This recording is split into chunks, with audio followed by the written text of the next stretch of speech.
Chapter 12. Meanwhile, when a crowd of many thousands had gathered, so that they were trampling on one another, Jesus began to speak first to his disciples, saying, Be on your guard against the yeast of the Pharisees, which is hypocrisy. There is nothing concealed that will not be disclosed, or hidden that will not be made known. What you have said in the dark will be heard in the daylight, and what you have whispered in the ear in the inner rooms will be proclaimed from the roofs. I tell you, my friends, do not be afraid of those who kill the body, and after that can do no more. But I will show you whom you should fear. Fear him who, after your body has been killed, has authority to throw you into hell. Yes, I tell you, fear him. Are not 5 sparrows sold for 2 pennies? Yet not one of them is forgotten by God. Indeed, the very hairs of your head are all numbered. Don't be afraid. You are worth more than many sparrows. I tell you, whoever publicly acknowledges me before others, the Son of Man will also acknowledge before the angels of God. But whoever disowns me before others will be disowned before the angels of God. And everyone who speaks a word against the Son of Man will be forgiven, but anyone who blasphemes against the Holy Spirit will not be forgiven. When you are brought before synagogues, rulers, and authorities, do not worry about how you will defend yourselves or what you will say, for the Holy Spirit will teach you at that time what you should say.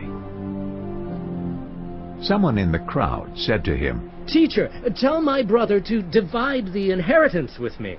Jesus replied, Man, who appointed me a judge or an arbiter between you?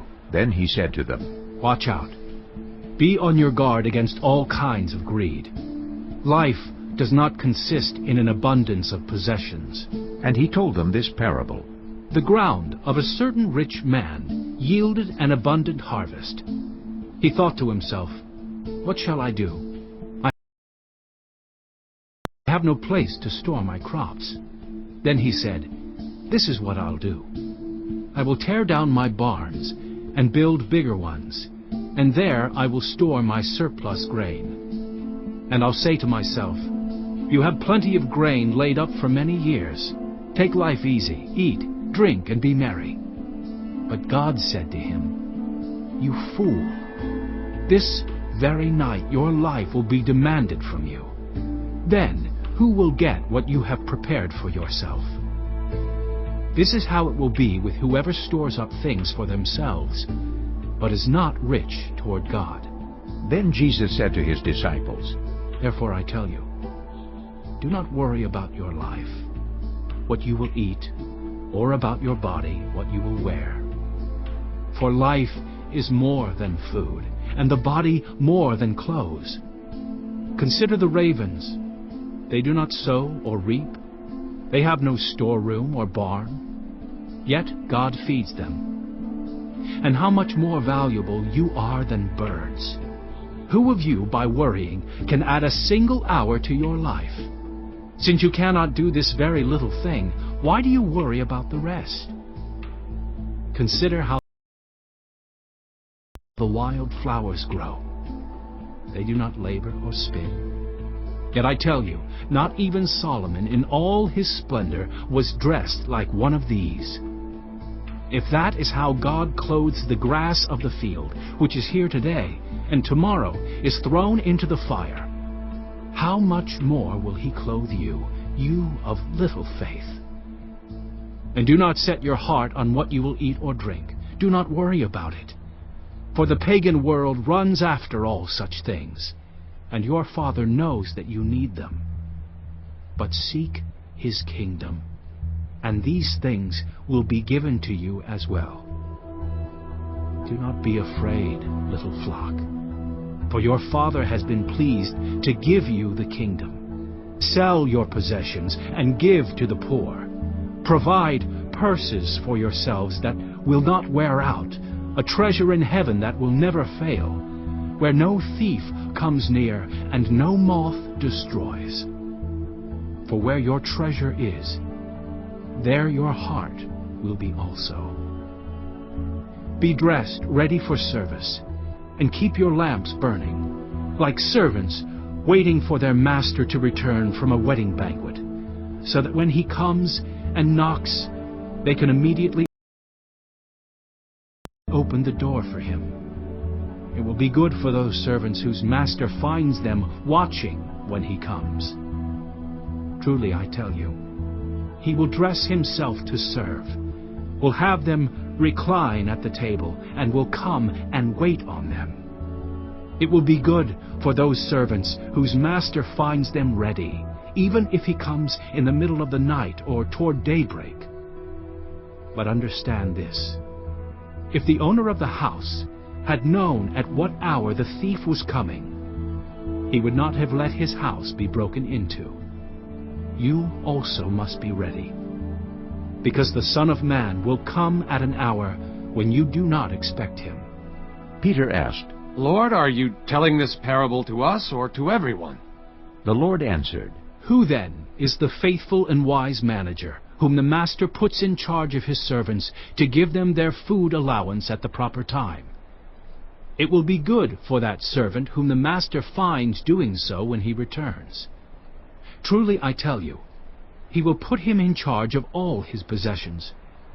But suppose the servant says to himself, My master is taking a long time in coming. And he then begins to beat the other servants, both men and women, and to eat and drink and get drunk. The master of that servant will come on a day when he does not expect him, and at an hour he is not aware of. He will cut him to pieces, and assign him a place with the unbelievers. The servant who knows the master's will, and does not get ready, or does not do what the master wants, will be beaten with many blows. But the one who does not know, and does things deserving punishment, will be beaten with few blows. From everyone who has been given much, much will be demanded, and from the one who has been entrusted with much, much more will be asked. I have come to bring fire on the earth, and how I wish it were already kindled. But I have a baptism to undergo, and what constraint I am under until it is completed. Do you think I came to bring peace on earth? No, I tell you, but division. From now on, there will be 5 in one family, divided against each other, 3 against 2, and 2 against 3. They will be divided, father against son, and son against father, mother against daughter, and daughter against mother, mother-in-law against daughter-in-law, and daughter-in-law against mother-in-law. He said to the crowd, When you see a cloud rising in the west, immediately you say, It's going to rain. And it does. And when the south wind blows, you say, It's going to be hot. And it is. Hypocrites! You know how to interpret the appearance of the earth and the sky. How is it that you don't know how to interpret this present time? Why don't you judge for yourselves what is right? As you are going with your adversary to the magistrate, try hard to be reconciled on the way, or your adversary may drag you off to the judge, and the judge turn you over to the officer, and the officer throw you into prison. I tell you, you will not get out until you have paid the last penny.